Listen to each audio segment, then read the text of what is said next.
What's up, everybody? Welcome back to another video here. Glad I did the last update because things change before you even know it. So the AC's broke in here, so none of the games are on. It sucks. Be a couple weeks before that's fixed. I do have the pins running. It's only about, it's the 80. Yeah, it's only 86. I'm here in Vegas, lovely Las Vegas. It's a fine evening. So I'll make this quick.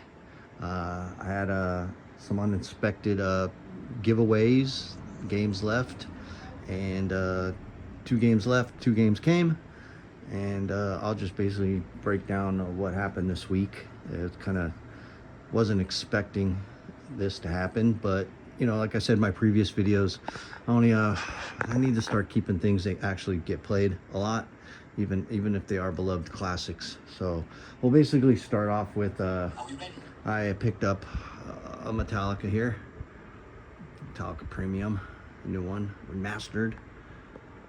It's been on my want list for a long time, even the old one.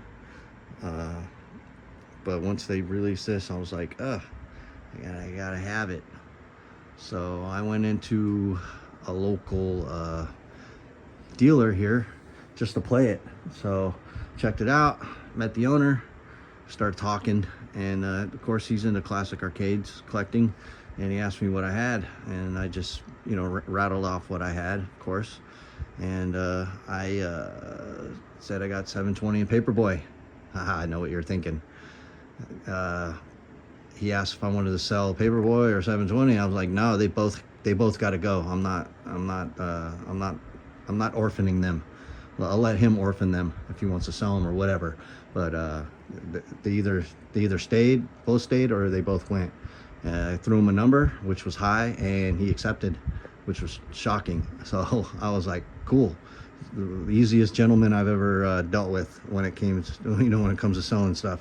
Usually people want to haggle you. So with that being said, I'll disclose I got 8,700 for both, and then I threw in 700 bucks. So he gave me a good deal on a brand new unboxed Metallica. So this will get played way more than Paperboy and 720 that just basically sit here, you know, that I play every once in a while.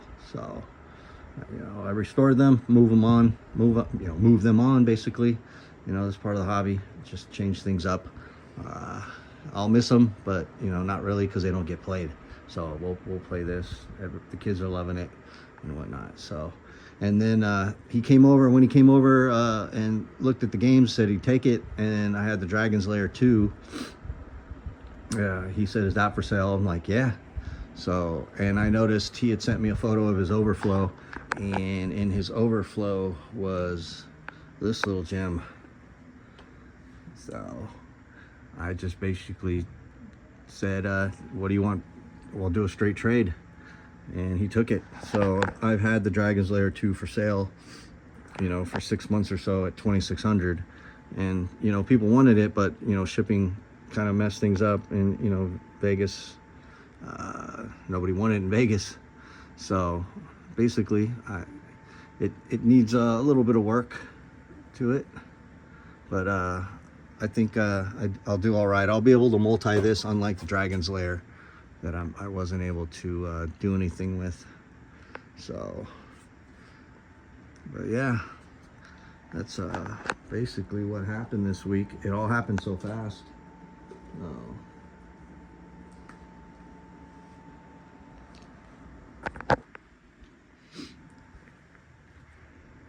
Let's see if I can get a light on this. Yeah, a little bit of light. So I'm just basically going through everything. Marquee don't work, so I just ordered an LED marquee. Have yet to clean that up. So the plexi was of course trashed and whatnot, but I took a magic eraser to this. I ordered a control panel overlay because this is all like blech. So, and a rebuild stick because it's leaning to the side. Not rebuild stick, but a grommet in there. So yeah, I just basically started with simple stuff. Just these were all rusted, of course, you know, dirty. So I basically cleaned this up, painted all the bolts, went to the hardware store and got any other missing bolts on it, but the game works. So surprising with the laser disc. It's missing this back piece here, and this bottom piece is all loose, so needs a little bit of refresh. But other than that, the cabinet is in fantastic shape. There's no chunks, nothing missing out of it. Side art's decent. Coin doors kind of, you know, just hacked up a little bit, but I got my this one, and I'm gonna put that here and get a Cinematronics badge for it, which I already ordered.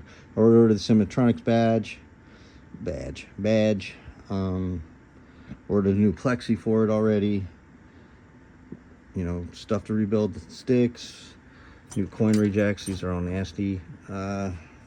Yeah, and then I reached out to Ken at Golden Age Arcade. He's going to build me a wiring harness for that, well, for the other one, and I'll put that in there and wire that all up here shortly. But yeah, it was missing these butt bolts in here that were missing, so I got some new bolts for that. New T-molding is coming, and yeah, but the game works. It's missing a back door, which my good friend Steve had his other friend Steve, two arcade guys here in Vegas. He's gonna be so kind to cut me a back door, because Steve has a Space Ace, and Steve went over and measured it yesterday, so they're gonna do that, which was very, very generous. I really appreciate that. But it's got a G07 in it, looks great. Original power supply, original laser disc. It's noisy when it starts up, and it kind of quiets down, but I did buy an extra Dexter on one of the last runs, so get a Merlin board, get a Dexter, and I'll finally have a multi Dragon's Lair Space Ace cabinet. But yeah, here, I'll start it up for you. It's loud. But yeah, so this was a conversion. As you can see, it says LD, which it was the original Dragon's Lair cab. You know, and after speaking to buddy Jeff Kinder, he's like, leave it Space Ace. So just gonna leave it to what it was converted. Could have, I was thinking Dragon's Lair, but you know what, just leave it. So ordered a control panel overlay from Corridor Arcade.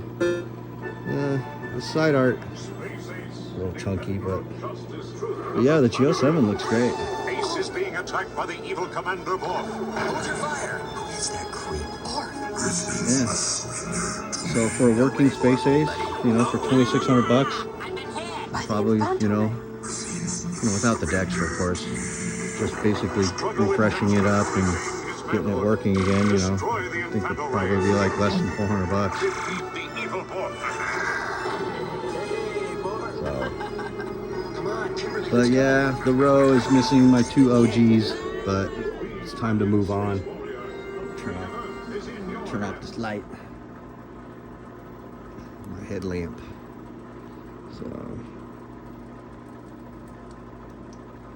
yeah, the road just don't hit like it did with the Paperboy and 720, but yeah, if they don't get played, they don't get played.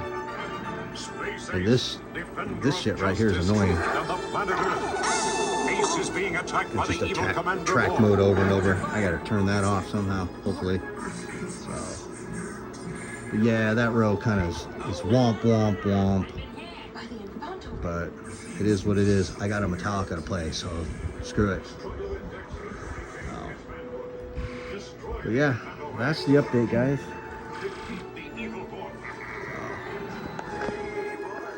All right, as usual, any questions, comments, I'm sure I'm going to hear it from a few people. Some of my friends were like, yeah, good trade, and the others were like, you're stupid.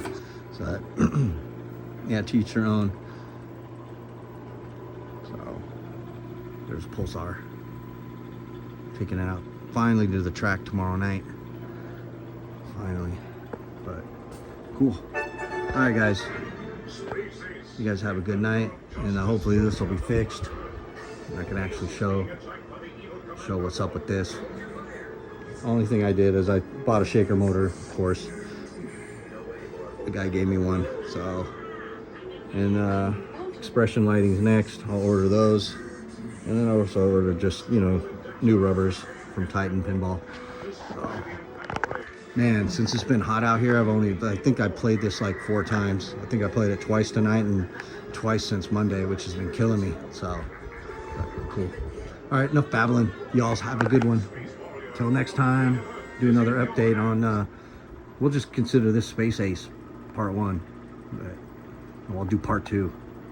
Going through here, cleaning this thing up. So, which is cool. Finally got a new project. I hate projects. So, but, yep, over and over and over. Just stop, dude. Oh, Daphne's hot though. Haha, later.